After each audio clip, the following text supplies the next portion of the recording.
Comrades and friends, good evening, and I'm very pleased to welcome you to this event on building solidarity with progressive struggles in Latin America. This is hosted by Labour Friends of Progressive Latin America and supported by a wide range of solidarity organisations. You can read all about their details in the chat links. We're being kindly streamed this evening by Arise on their YouTube channel. My name is Christine Blower. I'm a Labour peer and activist on Latin American solidarity. Comrades and friends, we know that all around the world we're going through a major crisis, both in terms of the pandemic, the climate catastrophe, and we need to put forward ways to transform our world and put people, health, and the planet first. Part of this must be changing the way in which the world is ordered and standing up for those up to those leaders globally who simply promote the policies of war and hate. And part of this must also be progressive international cooperation on the left. And that's why we're delighted to have this global platform with so many speakers joining us from so many places, and including here on the left in Britain and on the left in Latin America, some of which have made vital gains in recent times. And that is, of course, an inspiration to us all. We've got a lot of speakers, so they're only going to be speaking for 7 minutes each, which I know is incredibly insufficient, but it's great to be able to hear from so many of them. So this event is a real celebration of our mutual values of peace, internationalism, solidarity, and unity. And due to the amazing level of interest, the Zoom webinar, we're also streaming it live, direct from Arise YouTube and across various other platforms. So I'm going to just introduce our first speaker, and I will introduce them as they come up to speak. Our first speaker is Francesca Emanuele. She's a Peruvian journalist and activist, and on the left's recent presidential election victory. So over to you, Francesca. Thank you. Thank you so much for inviting me. So there are key points I want to highlight about the last presidential elections in Peru. First, these elections were historical and shook the foundations of Peruvian neoliberal structures that captured the country for the last at least 30 years. So for the first time, a true member of the working class is the president of Peru. I'm gonna talk more about that. And second, the presidential victory meant a defeat to the ruling class. And third, precisely because of it, because it meant a defeat to the ruling class, the government is at risk.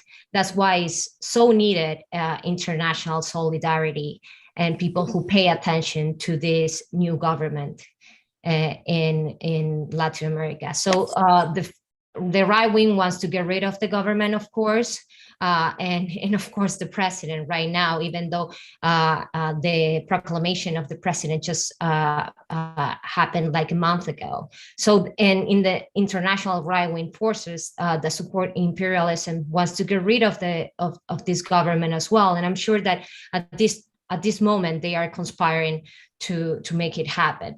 So Castillo's victory, as I said, is historic. Never before we had a president sitting in the presidential chair, having just left his job as a teacher at a rural school. And Castillo is a campesino, peasant, and a union leader. And in addition, he's a socialist, and he became the president with a Marxist-Leninist party.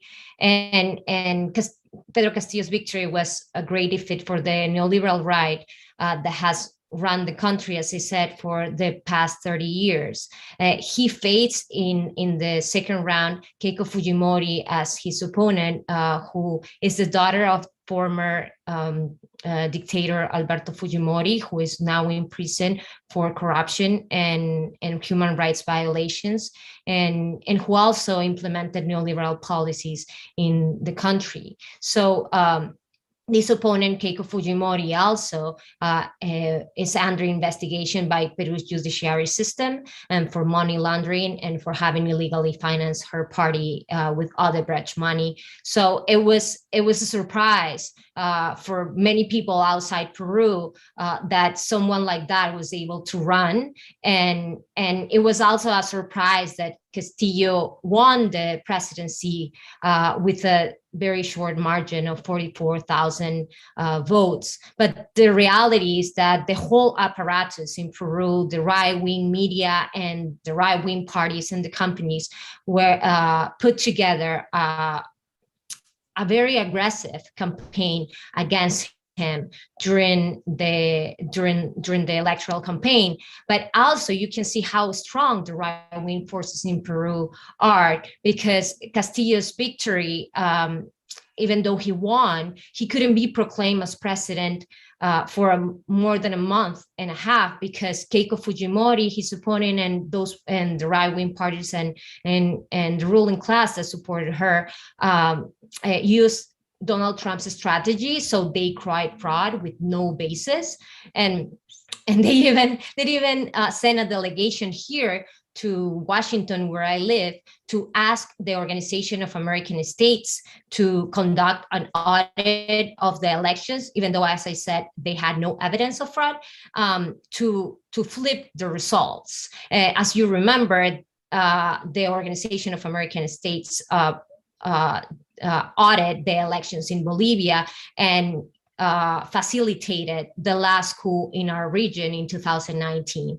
Fortunately, this ended up not happening. I think probably because there was so much criticism against the Organization of American States in the past few years that they were not able to conduct another or facilitate another coup in 2 years. So, but that shows you how powerful and how much they want to get rid of the government. So I want to talk also about the weaknesses of the government and why the government it is at risk right now. First, Castillo won with a slight advantage, as I told you, and of the 130 parliamentaries in Peru's Congress, they only have 37 votes. There are 7 congressmen, so they don't have the majority.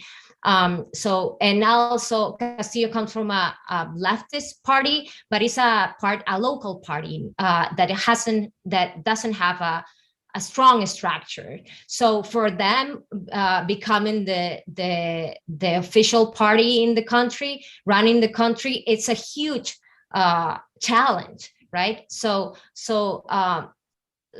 it's not as, this government is not going as smooth as we, the supporters of the left, would like, because of those challenges. So, and also, as I said before, oligopolies and monopolies run the markets in Peru. They produce, sell, and import most of the products that Peruvians consume. And most of these companies reject Castillo and are willing to manipulate prices to create social outbreaks that can destabilize Castillo's government. In fact, many companies are already doing this. For example, the Alicor company, which imports 70% of chicken and oil that is consumed in the country, is significantly increasing their prices right now, hurting working class households.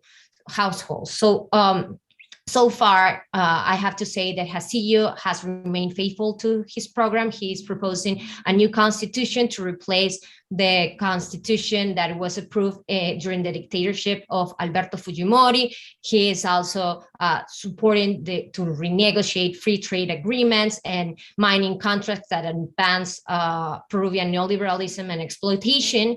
And he wants to increase the budget for education, health, and a tax reform to focus on increasing taxes on the Peruvian elite and companies.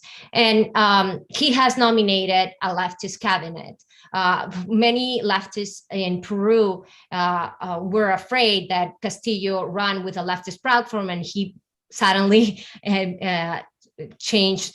could have changed into right-wing proposals like that happened in the past with other presidents like Ollanta Humala, but actually he has remained faithful to his program. He has nominated a leftist cabinet, and this cabinet has to be approved by Congress, but as I told you, they don't have the majority. And Congress is at this point even exploring the possibility of using an impeachment to get rid of him. They are already saying it publicly. They have at this moment 80 votes of the 87 votes they need to impeach him. So what I think they are gonna do is that they want to destabilize the government, like criticize those figures, those leftist figures that Castillo proposed for the cabinet, and like delegitimize the government, not letting it govern, and then like meanwhile get those votes that they need to get rid of him. So just to give you the last piece of information that happened yesterday. So one of the most important figures in that cabinet, the foreign minister, Héctor Beja, a former guerrilla person and an academic, a person who has really clear the values against imperialism, was forced to resign because of some comments he made in the past about the shining path, which it has been the way that the right had to criminalize the left for many, many years. The shining path was this guerrilla in Peru that killed thousands of people. So yesterday, this very important figure who actually, as soon as he was appointed, he said that Lima, Peru, was going to get rid of, was going to not be part of the Lima group, which, as you remember, it was this group created in 2017 of right-wing governments in the region that their goal was to overthrow the government of Nicolás Maduro. So for the first time, there was this transformation in the foreign relations in Peru, which was very important. But as I told you, yesterday, there was a defeat against this government and against its platform, like getting rid of this very important figure. So finally, I'm going to ask you to wrap up now, Francesca, please. Yes, sure. I'm so sorry that I went into so many details. So yeah, I want to highlight the importance of paying attention of what's going on in Peru. Is historical. It's transforming the geopolitical scenario. Not only in Latin America, but also in the world. Peru has been for many years a strong ally to the United States. So it's very important to have international solidarity with this government. Thank you very much indeed, Francesca. And it has been an inspiration, obviously, to see that success in Peru. And we all know that we must stand in solidarity. We have over 300 people on this call there from the length and breadth of the UK. There may be some people from other places, but I'm now going to, with great thanks to Francesca, I'm now going to move us on to our second speaker. I'm sure that we have lots and lots of trade unionists on this call. And our second speaker is Gabriel Rodriguez from the International Transport Workers Federation in Argentina. And he's going to talk to us about alternatives and resistance to neoliberalism. The floor is yours, Gabriel. Thank you, Christine. Thank you all. Thanks for this opportunity to share some views. As Christine said, I work for the ITF, the International Transport Workers Federation, based in London. I'm originally from Argentina, but we represent transport workers in 150 countries.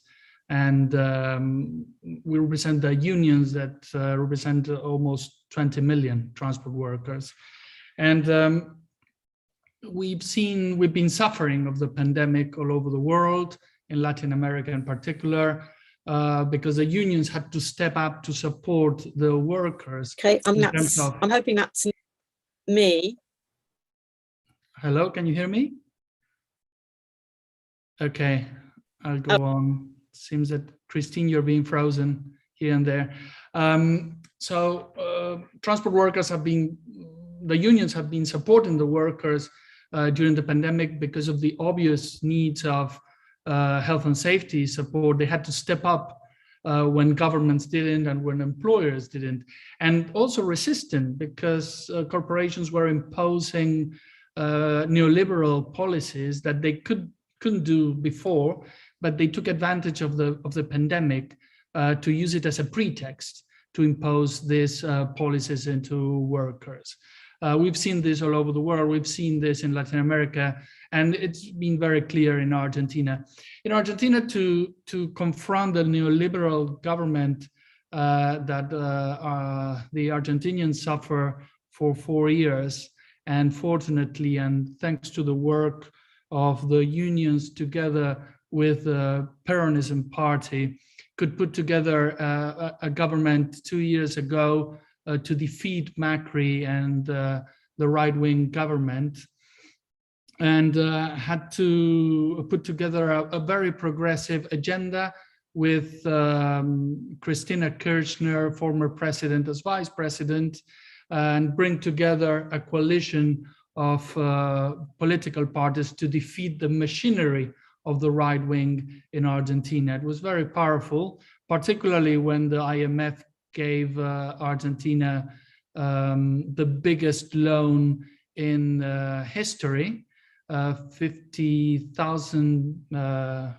million US dollars to one country in one go, which is a lot of money, and it was spoiled. It was used just to try to, it was part of Trump's support to make Macri the right-wing candidate to win the election. And even though, in spite of that, the progressive forces, Peronism, the unions, could defeat the right wing and bring together a progressive government.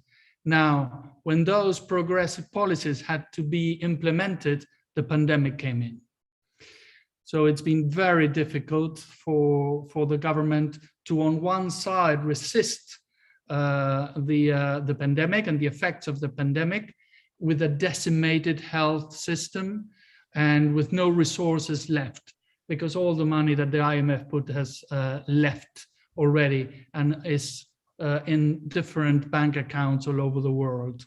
So with that, the opposition now is running for parliamentary elections. There is a campaign right now where the opposition had a double pressure on the government. On one side, they are liberals, they defend freedoms. They say that all the measures to contain the pandemic of the government have been a restriction of freedoms. But then they condemn the government because the measures don't work. And they make the government guilty of the economic crisis. They pretend that the pandemic does not exist, to blame the government on the failure of the left policies that are being implemented. And the left policies that are being implemented, it's just taking care of the population, taking care, as Alberto Fernandez, the president, says, first we have to deal with the ones that need most. First we have to sort out the pandemic for the poor people, the people that already were without a job or are running without a job right now because of the pandemic. So in order to gain back some support from the population, they are pretending that the pandemic does not exist and that the economic failures of the government are their own blame, or the blame of the left-wing measures and not of the pandemic. So this is the a very hypocrite double pressure on the government. And the last thing that I can point out is amazingly, Mauricio Macri, who was the right-wing president, said yesterday that it's not true that they spoiled all those 50,000 millions. They use that to cover the debt that they inherited, which is absolutely a lie. but they don't care, you know? They don't care about the truth. They don't care about data.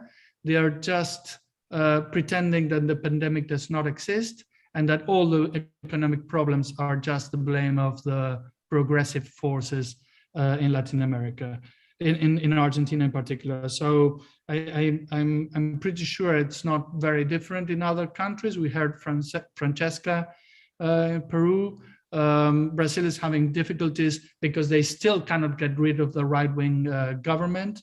I'm pretty sure we're going to learn more about that later, but Argentina is resisting, and we hope that in November in the elections, they're going to have, the government is going to have enough support to move on into the policies to protect the ones that are in more need in a progressive agenda and in progressive left-wing policies that could sort out the damage that the right wing did during 4 years and could get out of the pandemic with some hope for the people.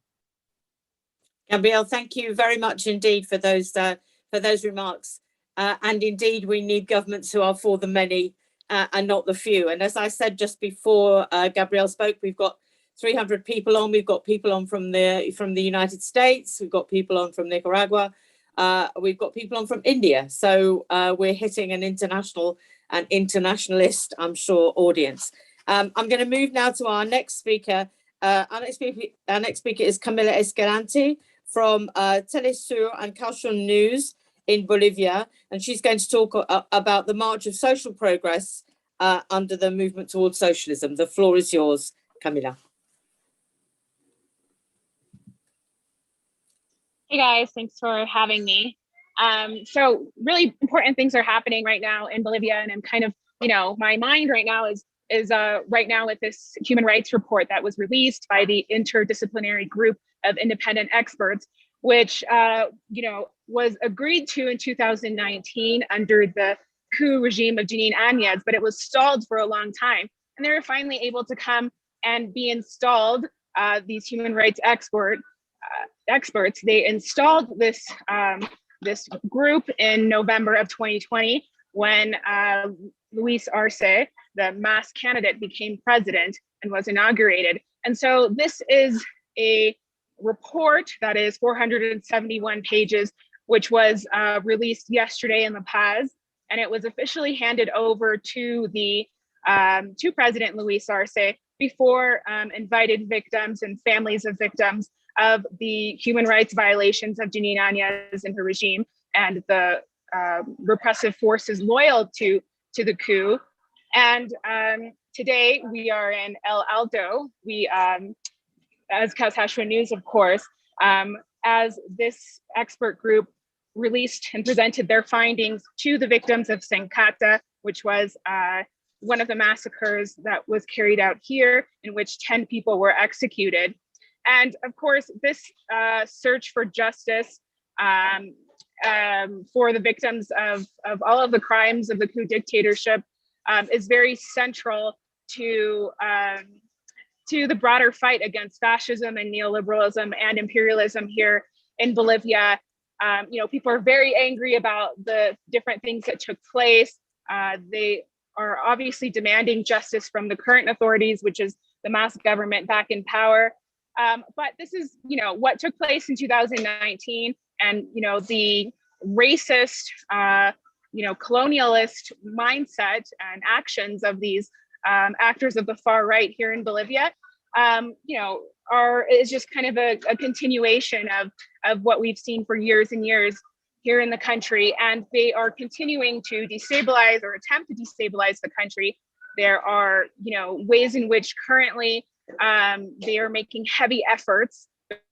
The right wing, the different coup leaders are continuing to try to stir up a new wave of protests against the mass government, all while the mass government, which was given an overwhelming and convincing mandate in the October election, winning 55% of the vote in the first round, which is quite historic and important. And the mass government is of course retaking the path of nationalizations of state companies and industry, and in a lot of ways trying to make the country more self-sufficient, more food sovereign in the way in which we've seen so successfully. It was carried out by the Sandinistas in Nicaragua. Bolivia wants to advance on that same path, and that's the mandate that was given to President Luis Arce. But in order to continue on that path of development, the social movements here have to really confront the forces of fascism head on. And so this human rights report is just one aspect of the different work and efforts that have been made in order to provide justice for the victims. And I just wanted to share some of the findings, because it's just so crucial, because these are the same things that the victims have been telling us all along. We've been interviewing them since those acts of violence took place. I was here in El Alto before, during, and after the Sincata massacre, reporting on the ground, also in Sacaba, in which the cocaleros, the coca growing campesinos of the union federations there, were targeted and killed. And so it's just very important that the international community know that what the grassroots of Bolivia has been saying is true, and we need to remember these, remember and acknowledge and recognize that these things have happened, because in so many times past, in other countries, these crimes have been committed against indigenous groups and campesinos and social movements without any real recognition in their own country or internationally. So this report was conducted between September and December of 2019, was conducted on events that took place between September and December of 2019. And this expert group found that massacres, torture, persecution, illegal detentions, and acts of racism, specifically acts of racism against indigenous people, and serious human rights violations were perpetrated in Bolivia, largely by the coup regime of Janine Áñez and associated paramilitaries, shock groups. At least 38 people lost their lives due to massacres, and hundreds of executions, is the translation of what they called it, were verified in Sincata, Sacaba, and Pereguá. And acts of torture and psychological and racist harassment was committed by police against detainees, most of which were young people and indigenous people. They said that the vast majority of those killed were indigenous. The Bible and religion were used during civic committee meetings. This is the far right organizations, and that played a role in justifying a sort of divine cause for their movement against Evo Morales and promoting anti-indigenous sentiment in a country which has gone so far in order, Evo Morales and the mass government has gone so far to extend rights to the whole of the population and get rid of the effects of colonialism and the racism that exists in this country, like so many others. Obviously, this report details the repression and the torture. There was also acts of sexual violence and violence that was gender-based during the incarcerations and the political persecutions that took place.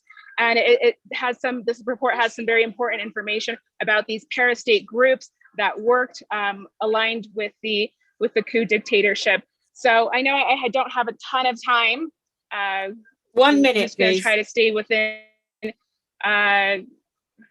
Okay, so I guess one of the things that our mandate has, like within Kawsachun News, my media outlet, is just to spotlight human rights. And I think that's very important given all the dictatorships and the neoliberal waves of violence against our people on our continent. So I think that what the social movements here that make up the MAS do is just very important to this broader picture within Latin America, a very important organizing from the grassroots that needs to be highlighted. But these revolutionary movements are taking place in all countries. And I think it's a very important and interesting time, an exciting time in Latin America. And so I'm very glad that you guys are taking the time to listen and organize around these issues, because it's a very things are moving very quickly. We're seeing a re-articulation of social movements, and of course a wave of leftist governments and the prospects of more leftists coming into power in many countries, which is very important to follow. Thanks so much. Thank you very much. Thank you very much indeed, Camila. A re-articulation of social movements is precisely and exactly what we need. And in order to pursue that and to fund it and so on, I'm now going to ask Susan Gray from Labour Friends of Progressive Latin America to do the virtual bucket shaking. Susan, over to you. Thanks, Christine.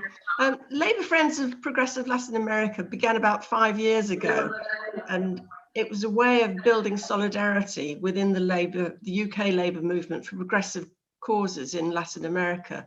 And we worked on several fronts, and we've complemented work by existing campaigns and also highlighted issues not covered elsewhere. And this included campaigning against the impending coup against Dilma Rousseff in Brazil, promoting the achievements of the citizens' revolution in Ecuador, highlighting the role of the UK in enabling the repressive government in Honduras. And with the United States always working across the region, covertly or overtly, to undermine anything or replace anything that looks like socialism, we often have to shift the focus of our campaigning in response to changing circumstances. And over the period, there have been some important disappointments, such as the betrayal by Moreno in Ecuador and the coup in Bolivia. But then these were followed by success for the left in Mexico and the restoration of the progressive government in Bolivia, and now the election of a progressive president in Peru. And meanwhile, the far-right government of Bolsonaro in Brazil is struggling, and that could give us the opportunity for a shift to the left in the next elections. And with all of these campaigns, the common thread has been the actions of the US. They're using a range of tactics to bring about regime change or to prop up neoliberal regimes. And it's been pointed out many times that the UK press takes its lead from the US, particularly where Latin America is concerned. So we can't rely on fair coverage of the region. And that's why our campaigning is so important. The campaign is run by volunteers. We mainly use our blog, Facebook, and Twitter, and we host occasional meetings like this one. And the aim is always to disseminate information about what's happening in Latin America and to alert our supporters to events that require urgent solidarity and to celebrate the achievements of progressive movements in the region. We've got no formal membership structure, but we do want to build our support within the Labour movement. Following the election of Pedro Castillo as president of Peru, we've issued a statement of solidarity. It's particularly important, as we've heard, given the hostility he's faced since the moment the results became clear. So we'd like to ask everybody to please sign up to support that statement and also to stay in touch with our campaigns. Please also follow us on Twitter and our Facebook page. I think the links are going to be put up in the chat. And of course, even modest levels of campaigning do require funds. We'd normally be passing a bucket round for donations at this point, but we're having to rely on online donations this time. Now, if you've been having a hard time financially during the pandemic, obviously we're just pleased if you could sign up and keep in touch. But if you are in a position to make a donation, then it would make a huge difference to us, and we would be very grateful. And you can donate via the website, the details in the chat. So thanks to everybody who's in on this meeting and everything that you're all doing to support social progress and sovereignty in Latin America. And please do stay in touch. Thank you. Susan, thank you. Thank you very much for that. It's certainly a worthy cause to which to contribute if you possibly can. And now we move to our next speaker, who is Claudia Webb, a great friend of progressive struggles in Latin America, and I hope a great friend of mine too. And she's also the vice chair of the Brazil Solidarity Initiative. Claudia, we're very pleased you could join us. The floor is yours. Thank you. Thank you very much. I hope you can hear me okay. Yep. For those of you who don't know me, I am a UK parliamentarian, and my name is Claudia Webb, as indicated, and I'm the Member of Parliament for a place called Leicester East here in the UK.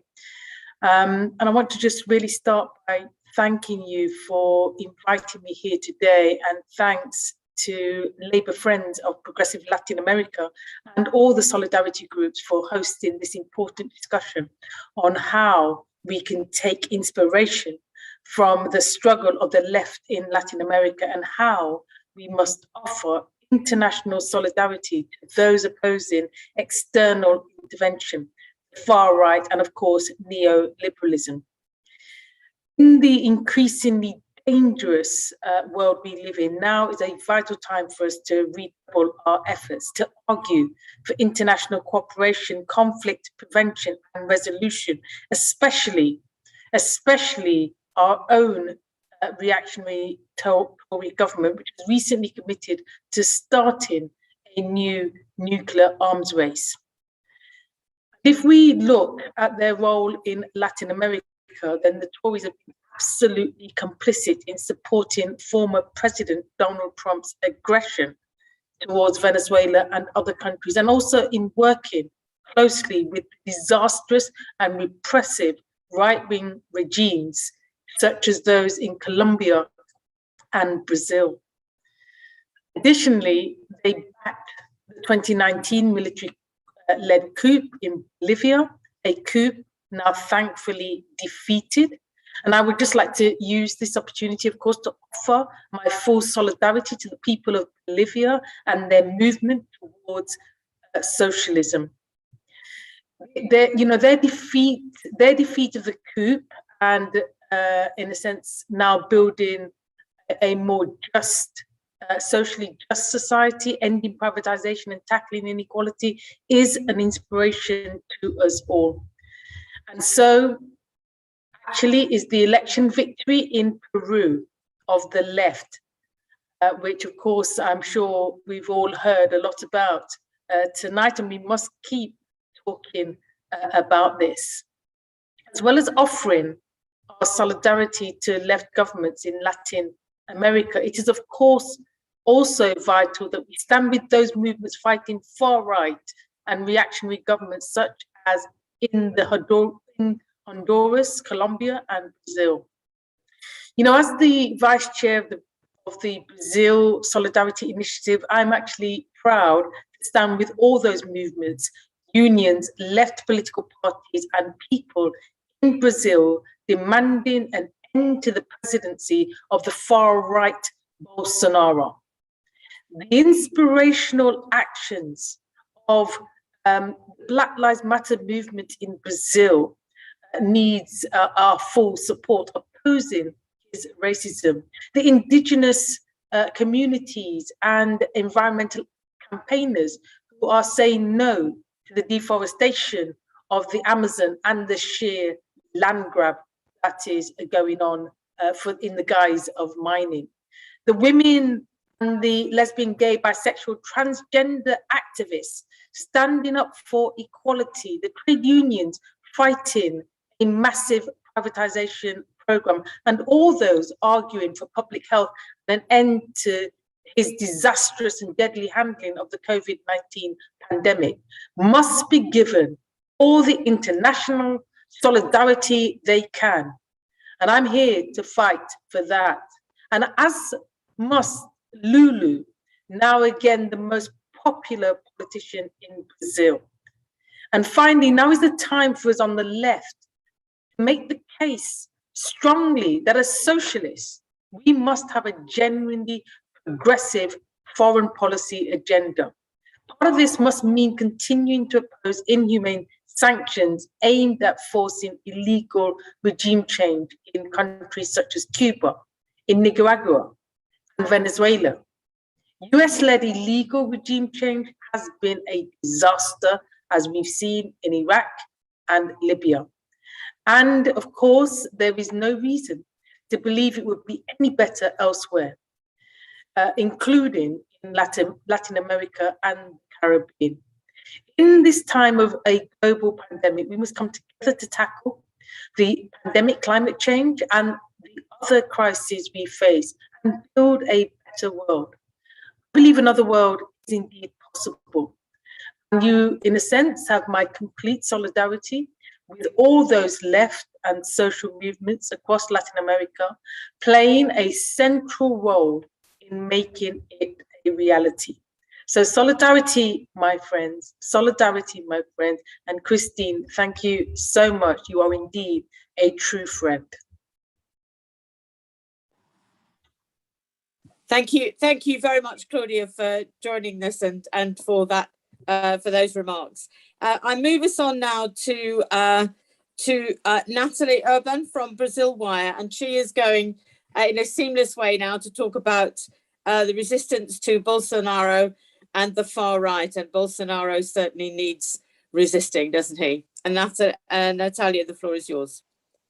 Thank you so much for your kind words, Claudia. And I would like to start asking for solidarity with the central trade unions in Brazil. They are in the streets in many cities in a general strike. And we know that the Brazilian police is very aggressive. So let's hope for the best for them. And before I start talking about the good things that are happening right now in Brazil, I think it's important to talk about the dangers and problematic things, which is last Tuesday, Steve Bannon, the far-right guru, said in an event in South Dakota that the upcoming elections of Brazil will be the most important of all time in South America. And he's not wrong. He's actually very correct, because not just Brazil, but the whole South America is struggling because of Bolsonaro. Bolsonaro has become a regional problem when he let the pandemic get out of control, when he started to support the other neoliberal monsters that are ruling Colombia, ruling Chile, that the overthrow dictator of Bolivia, Janine Áñez, who was also supported by Bolsonaro. And of course, what he's doing, he's destroying the Brazilian population. 52% of the Brazilian people are now living in food insecurity. The rise of neo-Nazi cells in Brazil are the first time ever we are seeing an explosion of over 60% in 5 years of new groups of neo-Nazi criminal groups appearing and having activities in the country. So we are living in difficult times. The Brazilian people is living difficult times right now, but we are resisting. The political parties, the left political parties are very supporting an alliance to elect Lula, the famous worker, the first president who came from working class in Brazil. The polls are very great because they are showing Lula will beat Bolsonaro in every scenario, but we have a problem before just waiting for the elections to come. That is that Bolsonaro has been threatening on daily basis that he will not allow elections next year.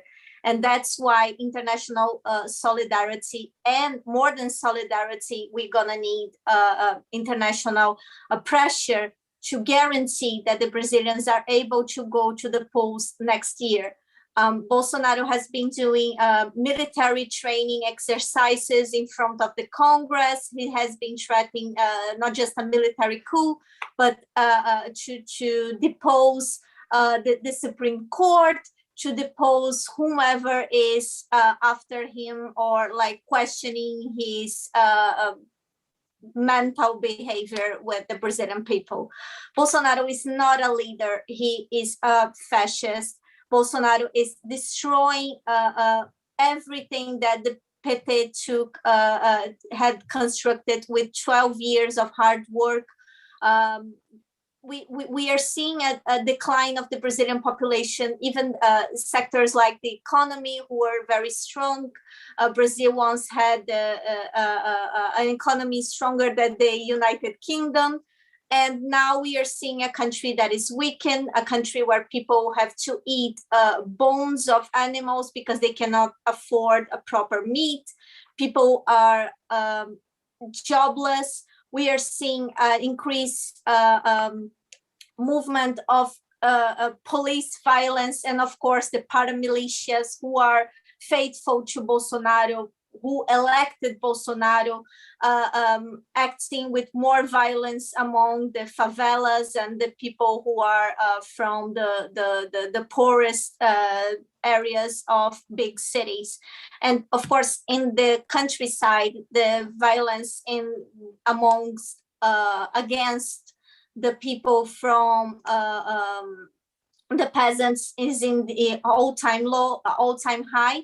And last week, Bolsonaro was reported on the ICC by the articulation of the indigenous peoples of Brazil for genocide. So we are seeing a very problematic scene in Brazil. We are painting a very horrible, Bolsonaro has painted a horrible masterpiece, but we have hope with Lula. We have hope that the social movements are working tirelessly to destroy what Bolsonaro has been built in Brazil, which is the rise of the far right, the rise of the intolerance. And that's why I once again ask for international solidarity, because even though everything is conspiring in favor of Lula, the people want Lula again in power, we are still to see if we're going to have elections in 2022. Thank you. Thank you. Thank you very much indeed, Nathalia. And we stand ever vigilant and stand with the Brazilian people and with Lula. Thank you very much for joining us. And now we move to Bernard Regan, who joins us this evening as the National Secretary of the Cuba Solidarity Campaign, on why we must continue to fight against the criminal sanctions or the criminal blockade of that country of Cuba. Bernard, the floor is yours. Thank you very much, Christine. And can I thank the Labour Friends of Progressive Latin America for organising this meeting, and Cuba Solidarity Campaign is very pleased to be supporting it. I think it's an extremely important meeting because I think what is happening in Latin America has implications worldwide for all progressive forces campaigning and fighting against neoliberalism and against American imperialism in particular. As everyone on this call will know, Cuba has faced more than 60 years of a blockade. It's an absolutely comprehensive blockade that affects virtually every aspect of Cuban life. And that has been intensified during the period of Donald Trump and his presidency, when during the last year of his presidency, he introduced an additional 243 measures intensifying the pressures on Cuba, particularly hitting Cuba's capacity to purchase on the international markets, its access to finance and so on. It's very difficult, for example, to send money from Britain to Cuba for COVID aid or anything of that kind, and it's a challenge that is being faced. Despite that, despite the continuing aggression of the United States over that length of time, the United Nations General Assembly on more than 29 occasions has passed a resolution overwhelmingly condemning the actions of the United States.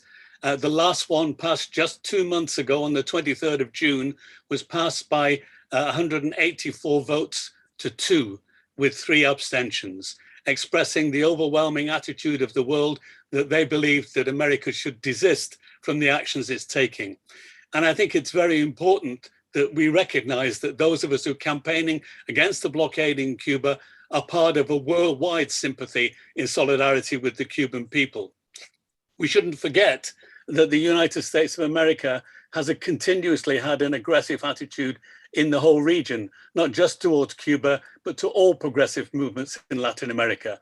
In fact, as recently as 2018, on the 24th of September, President Trump, addressing the United Nations General Assembly, said, "Here in the Western Hemisphere, we are committed to maintaining our independence from the encroachment of expansionist foreign powers." No irony intended by Trump. He doesn't do irony. But he then went on to say, "It has been the formal policy of our country since President Monroe that we reject the interference of foreign nations in this hemisphere and in our own affairs." In other words, he's claiming the right to have the authorship of policies throughout the whole of the Western Hemisphere, every Latin America, Cuba, and all the others who are represented on this call and are reflected in the progressive struggles that are being fought. The campaign that is being waged by the United States has not desisted with the election of President Biden, despite the fact that people may have hoped this was a change in mood. We haven't seen that. Indeed, President Biden has actually intensified the attacks on Cuba that have taken place, bringing in additional measures which have meant the handling of finance problematic. So in my view, Biden is no different from Trump. In some ways, he's added to it, as I've said, and his policies are the same as Trump's in that he has not in any way repudiated that Monroe Doctrine statement which Trump made in 2018. So I think we have lots to be concerned about. Cuba faces not only the challenge of the blockade, but even countries which try to trade with Cuba face that challenge, with companies like Standard Chartered Bank, based in the UK, for example, just 2 years ago in 2019, being fined nearly £500 million for trading with Cuba. So you can see there's a strong discouragement for countries to actually engage in trade with Cuba. When a charitable foundation from China, the Alibaba Foundation, was trying to send syringes to Cuba via a third-party airline company, that company, anxious that it would be sanctioned by the United States of America, refused to fly those syringes. So very practical, necessary material aid to fight the pandemic in Cuba was prevented from reaching there by the actions of the United States in terms of that blockade. These challenges have to be met. And I think we should support the words of President López Obrador from Mexico, who said on the 26th of July that it was not enough for countries to vote to end the embargo by the United Nations General Assembly, but that it was time to make a real decision about it, given that almost all countries of the world are against it. In other words, he was making a straightforward call that it's necessary to put words into action. And I think those are commendable words which express the kind of solidarity we need to build across Latin America and universally. In practical terms, Mexico has sent 2 ships with aid materials to Cuba. Russia has sent material, and there are other countries which are breaking the blockade. I think we should be demanding that the British government breaks that blockade and sends aid to Cuba and has nothing to do with the imperialist and neoliberal policies that we're seeing waged around the world. We've seen tragic events happening in Afghanistan. So we know what imperialism means. As Christine, as you said at the very beginning of this program, imperialism introduces a war of words, a world of wars. And it is something which we should be campaigning against. I believe, as the Cubans believe, that another world is possible, that it's possible to have medical aid going across the world to save lives rather than to see lives lost and people killed as a result of aggression. So oppose the United States blockade, defend Cuban sovereignty, oppose the blockade, solidarity with the peoples of Latin America struggling against imperialism. Thank you. Perfect timing, Bernard. Thank you very much for that message and the absolute necessity of us to stand solid against that blockade and to see it ended with all possible speed. And now we move to our next speaker, Francisco Dominguez, who teaches Latin American Studies at Middlesex University and is the secretary of the Venezuela Solidarity Campaign. And he is going to talk about the effect of US sanctions generally in the region, including in Venezuela and Nicaragua. Francisco, the floor is yours. Thank you very much, Christine. This is a very timely event.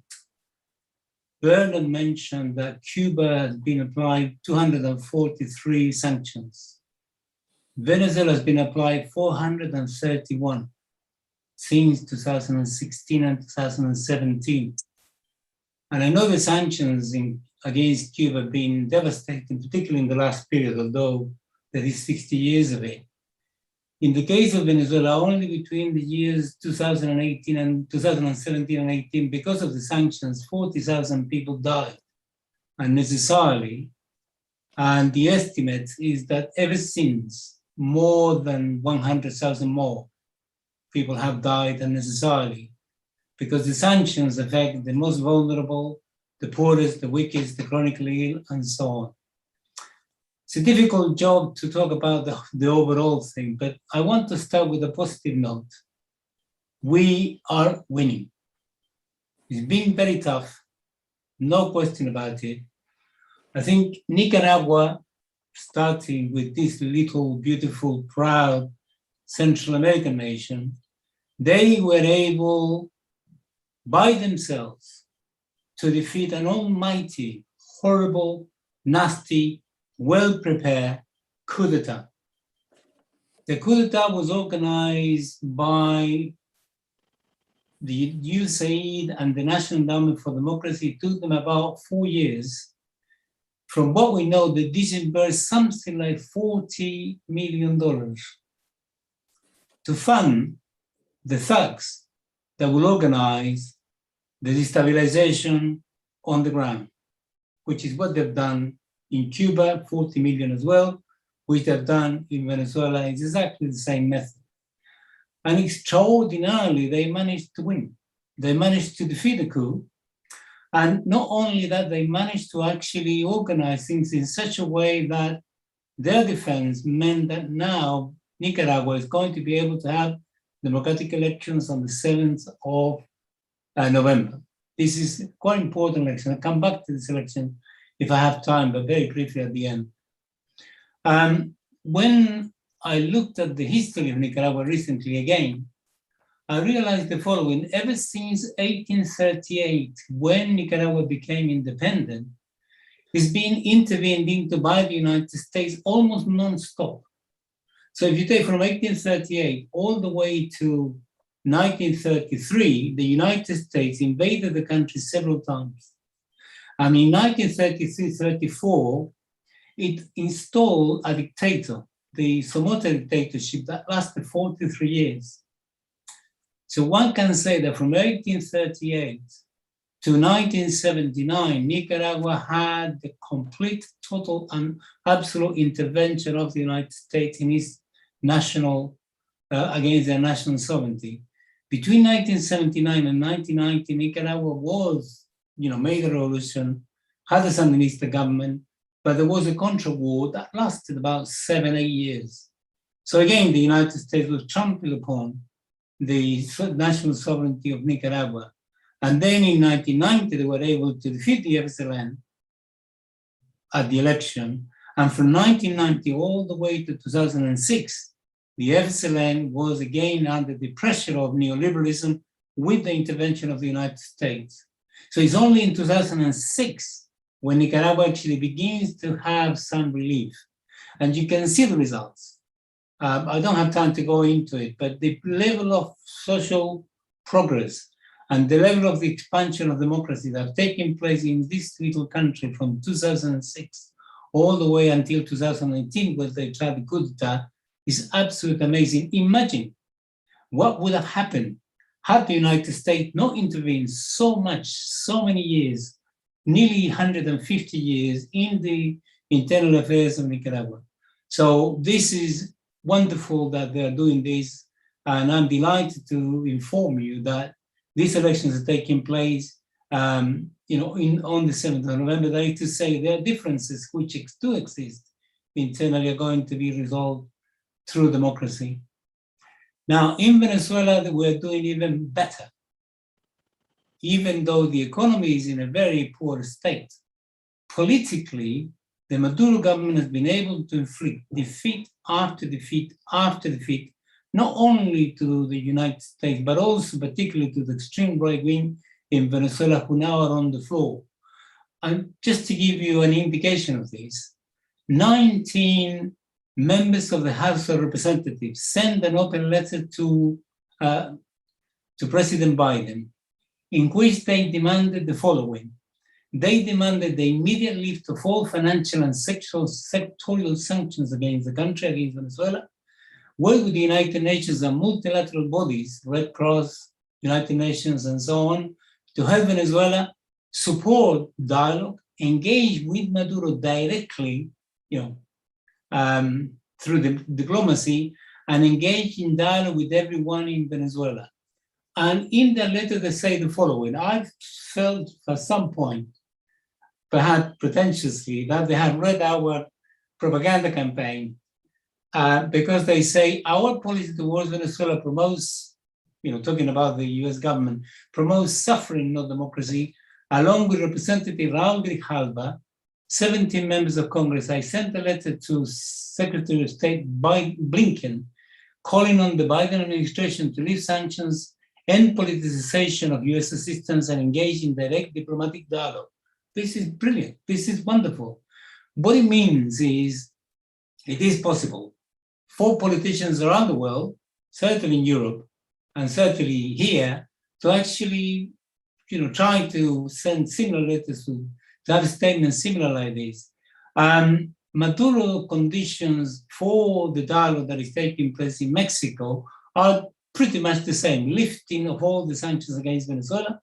All participants recognize the state bodies, including the National Assembly and everything else that exists in the Venezuelan state, to renounce illegal and violent means to bring about regime change. And as a result of this dialogue is going to produce elections on the 21st of November, where it looks pretty likely that Venezuela is going to win. So this brings me to the final part of it, which would be just 30 seconds, Christine. Number one, there is an urgent task to isolate the United States, Bolsonaro, and Uribe. Not only them, but they are key. The reason is what they do to us, the United States, and what Bolsonaro is doing to the Brazilian people, and what Uribe is doing to the Colombian people is abhorrent, is horrendous, is absolutely horrendous. We need to isolate, and we have the political capacity in Latin America.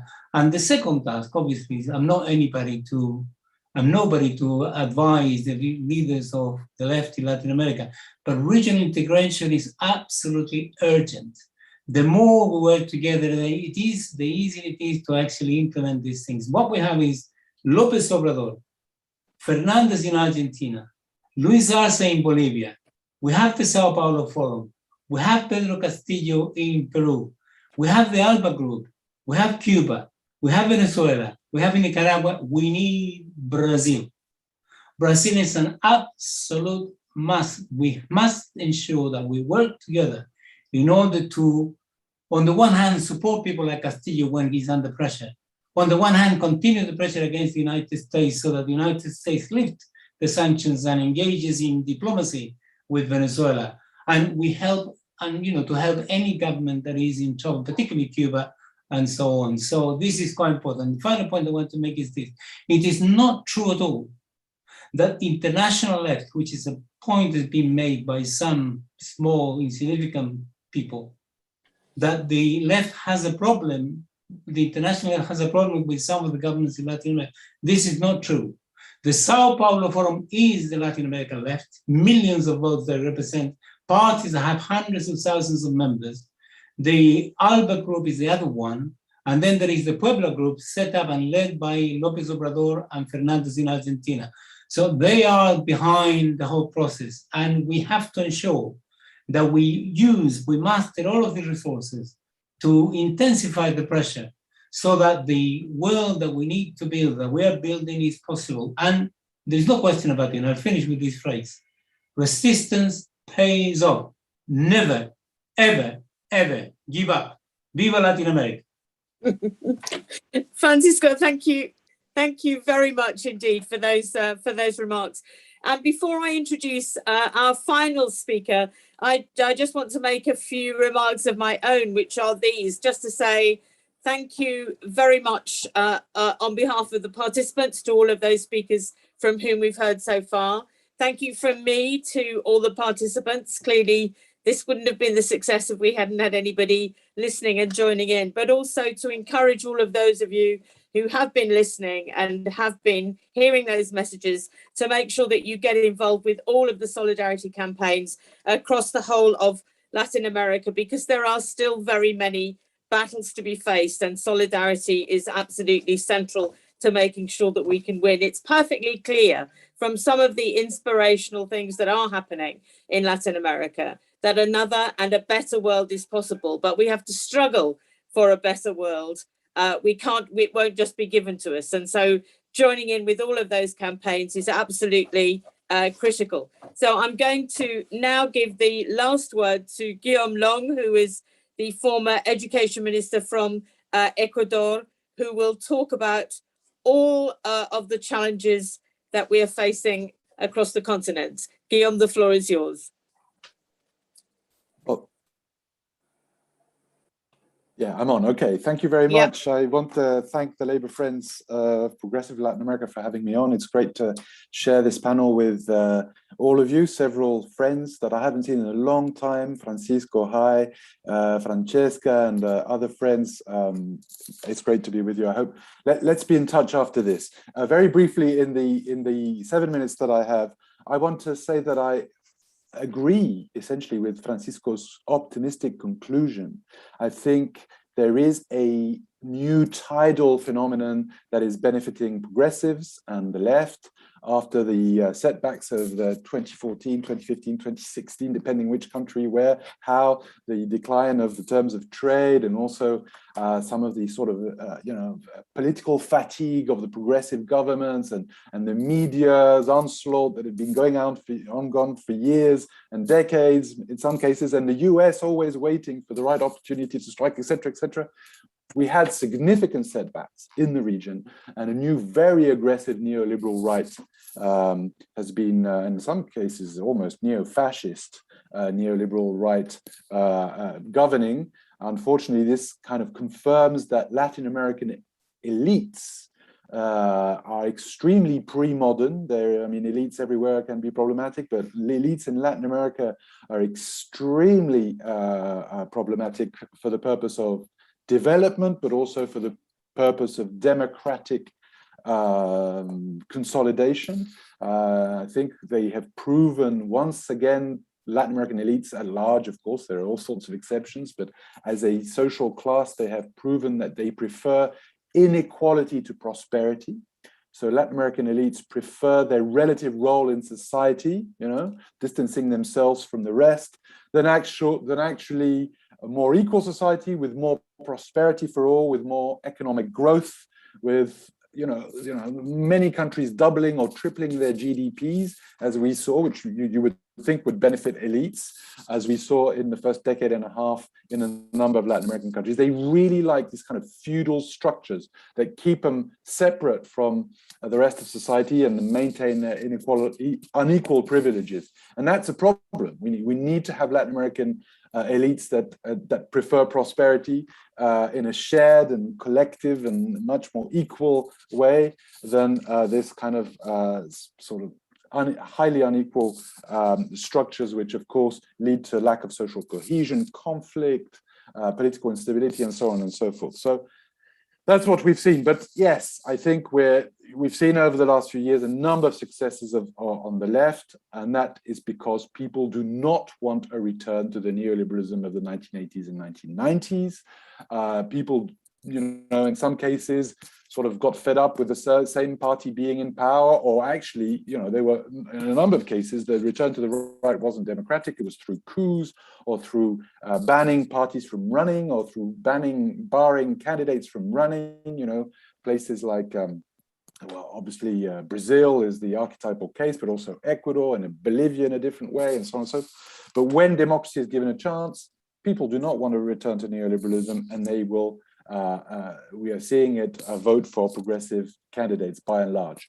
That's the first point I want to make. So I think I share Francisco's optimism, and I think it is important to have this optimism, to be this enthusiastic, optimistic left, not sometimes the way they kind of stereotype us as a kind of complaining left, but a left full of vigor, full of enthusiasm, full of proposals, not just anti-right, but pro-life in its not in its US exception, but in its holistic, integral meaning, the life of the people, the life of the planet, the life of nature, etc., etc.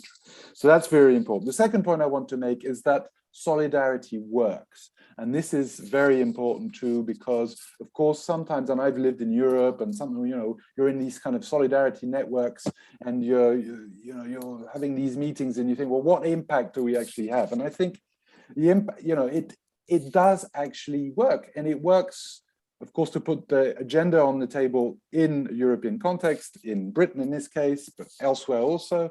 But it actually also has a boomerang effect in Latin America. And I can tell you, as a Latin American who's experienced this when, you know, what we're experiencing now, a lot of the work we do in the United States is essentially about making sure that Latin American constituents, newspapers, politicians, peoples, the media, etc., know when, you know, US unions or US members of the House of Representatives or Congress or so on are concerned about something. It has a boomerang effect in Latin America. The letter signed in the case of Brazil, you know, Nathalia will know all about that, but the letter signed by 23 members of the US Congress about the meddling of the DOJ and the lawfare case against Lula is having a big impact. And it's not only having an impact in Brazil, it's having an impact in Ecuador, my country, where there is a lot of lawfare, and they're seeing that the members of Congress are looking at this. And so this is not strictly solidarity, of course, because this is more of a parliamentary dynamic that I'm speaking about, but it's the same inherent sort of fight between hegemony and counter-hegemony. The more noise we can make, the more we can put the issue on the agenda, both for our constituents in Europe and elsewhere, but also so that it has a boomerang effect in Latin America, so that Latin Americans are aware, and elites also aware, that the world is watching, the better it is. You know, there are a number of examples that I could give you. I would argue that the fact that Andrés Arauz unfortunately lost in Ecuador, but the fact that Andrés Arauz was even allowed on the ticket to be a candidate to the presidency was because of international solidarity, because it would have been too authoritarian to bar Correísmo from running in Ecuador. And that was essentially because of international pressures, which all of you on this panel are, of course, key actors in. And so please continue your good work and don't get discouraged. It does have an impact. And finally, my last point, I think, because all of you have spoken about so many things that I don't really have much to add about, particularly about specific countries and so on and so forth. I think Francisco mentioned the importance of integration, the importance of you know, going back to, obviously we kind of lost the impetus on the UNASUR. The CELAC is there thanks to Mexico, but it needs more strength. And there's a key organization in Latin America which has recuperated some of its hegemony, which is the OAS, led by the Secretary General Luis Almagro. And I think it is crucial that, aside from the sort of country by country case studies that we're all working on, and justice in Bolivia, which we saw a great triumph yesterday, but you know, the stuff I'm doing on Ecuador, the stuff on Brazil, making sure that Lula can win next year, because he will if democracy is given a chance, it's clear, or the PT, Lula probably will win. Aside of that, we also try and fight against this, well, specifically Almagro and the OAS, which is the US tool for dominating the region as an international organization. Almagro is not doing so well. There's now a growing consensus that he was behind the coup in Bolivia. There's also more and more rumors of corruption in the OAS that he's essentially been behind. And there is a greater number of progressive countries in the Permanent Council of the OAS, which are challenging him. Of course, every time there's a new leftist government in power, that's one more vote against Almagro, one less vote in favor of him. So Peru being the latest comer, we hope the new Peruvian ambassador is disciplined and receives orders from his government. And but anyway, it's yet another country that will be asking, bringing Almagro to account. So I think that's really important. It's really important in the context of Venezuela, where you still have, this is unheard of, I think, in the history of humanity, you know, an international organization like the OAS, which recognizes a self-declared president, Juan Guaido, which isn't recognized by any other international organization in the world, not anymore, certainly not by the UN. The IMF is the only other one which hasn't chosen whether it's going to go, whether it recognizes Maduro or Guaido, which is incredible. But the OAS actually has given a seat to Guaido. And as Guaido's sort of standing is eroding, the EU doesn't support him really actively anymore, certainly not as an organization. Some member states still do, but not the EU as an organization. And as we're seeing now, also the sort of more pro-system or more pro-constitution opposition in Venezuela now sitting at the negotiating table in Mexico, which also isolates Guaido.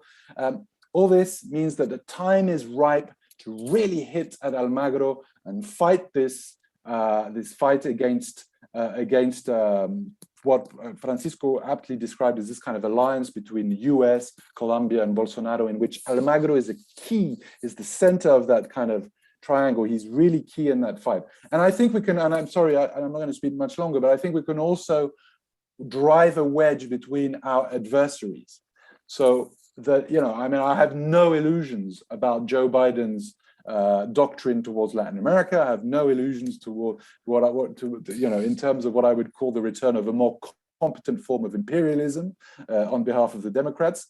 That's not the point. But there are differences and there are tensions which we can maximize. And there are tensions between Almagro and the current US administration, because let's not forget that Almagro actually wanted to follow the Trump narrative of fraud.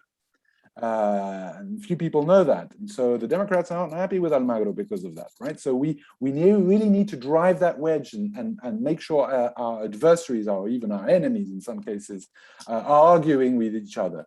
And I think Almagro is a key person in that sense. Again, the intimate relationship between Almagro, the neocons from the Republican Party, including people from Marco Rubio, the Florida Republicans, and Uribismo, this we need to maximize, because maybe also few people know that Uribe was behind Trump's successful campaign in Florida, right? Where there's a lot of talk about Russian supposed support for Trump.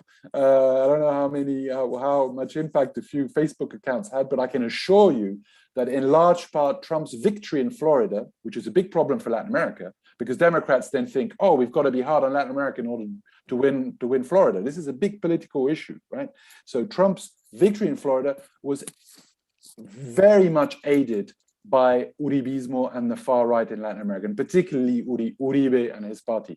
So again, with what's happened in Colombia, with Duque repressing his people, and basically the Dems not saying anything, and Blinken not saying anything, and Biden not saying anything, of course cracking down as usual on Cuba, Venezuela, Nicaragua, and the left and so on, but with their key ally Colombia not saying anything, we need to drive that wedge between the Duque, and we know who's behind Duque, Uribe, government in Colombia and the Biden administration. So the only thing I would add, and this is my last word, is let's make sure that we maximize the differences between our adversaries, between our enemies, to drive those wedges, divide them. That's how they've ruled us, divide and rule, right? We need to try and apply that in a reverse sense, because I think if we do that, and with the growing power of the left, the return of the left in Latin America, we have a good chance of being able to bring back international sort of a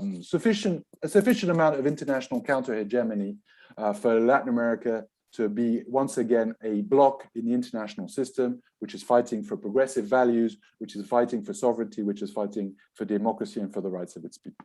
Thank you very much. And sorry I spoke too long. Guillaume, thank you very much. Thank you very much indeed for joining us and being our final speaker. And I just conclude by saying that I think all of our speakers offered us grounds for, if not optimism, at least for some hope and some sense that if we engage with these struggles, standing alongside our friends and comrades in Latin America, we really can make a better world. So I close the meeting by saying, Viva la Solidaridad. Thank you very much.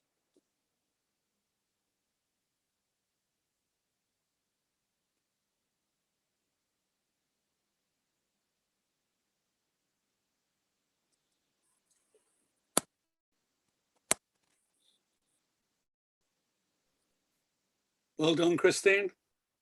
Okay, thank you very much. Well, also